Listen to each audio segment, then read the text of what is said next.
আসসালামু আলাইকুম। আবু বকর সিদ্দিক চাঁদপুরি ভাই, এইবারের সংসদ নির্বাচনে বাংলাদেশের কোন দল ক্ষমতায় আসতে পারে আপনি বলুন। জাতীয় নির্বাচনে আমাদের বাংলাদেশে এবার কোন দল ক্ষমতায় আসবে, আপনার মতামত জানতে চাই। ইনশাআল্লাহ এবার ইসলামী দল বিজয় হবে। এবার দাঁড়িপাল্লা আসবে। এবার ইসলামের বাংলাদেশ, কোরআনের বাংলাদেশ, হাদিসের বাংলাদেশ, মদিনার বাংলাদেশ, রাসূলদের বাংলাদেশ। এবার এবার জামাত যে ক্ষমতায় আসবে দাঁড়িপাল্লা মার্কায়, তাতে 100-তে 100% ইনশাআল্লাহ আপনারা নির্বিধায় ভোট কেন্দ্রে যাবেন।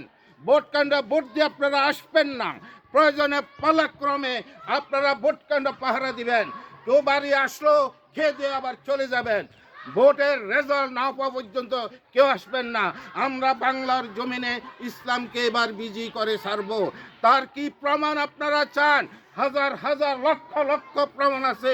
এবার যে আল্লাহ পাক আমাদেরকে কবুল করে নিয়েছে, অনেক শহীদের রক্ত দিয়েছে, অনেক লোক জখম হয়েছে, খুন হয়েছে, জেলখানে গিয়েছে, অত্যাচারিত হয়েছে। এবার আমাদের বিজয়ের পালা। ইনশাআল্লাহ বাংলার জমিনে বেশিরভাগ আসন নিয়ে জামাত এবার ক্ষমতা নিবে। আল্লাহ আমাদেরকে কবুল করেছেন। আপনারা নির্বিধায় ভোট কেন্দ্রে যায় ভোট দেবেন ইনশাআল্লাহ। আসসালামু আলাইকুম ওয়া রাহমাতুল্লাহি ওয়া বারাকাতুহু। জি, আবু বকর সিদ্দিক চাঁদপুরি, আপনার কাছে আমার আরেকটা প্রশ্ন ছিল যে তারা বলে জামাত শিবির নাকি পোলাপানদের রক কাটে, এই নিয়ে কিছু বলেন। রক কাটার ব্যাপারে আমরা ছোটকাল থেকে শুনে আসতেছি। এখন যারা বলছে এতদিন রক কাটে, একটি প্রমাণ দেখাইতে পারে নাই বাংলাদেশে কোথায় রক কাটছে।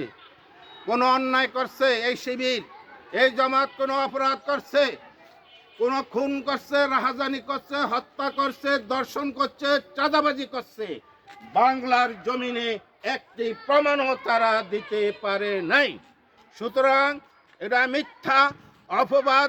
যুগে যুগে ইসলামের বিরুদ্ধে এ সমস্ত শত্রুতার আচরণ থাকেই, আছে, থাকবে ইনশাআল্লাহ আমাদের কোনো ভয় নাই।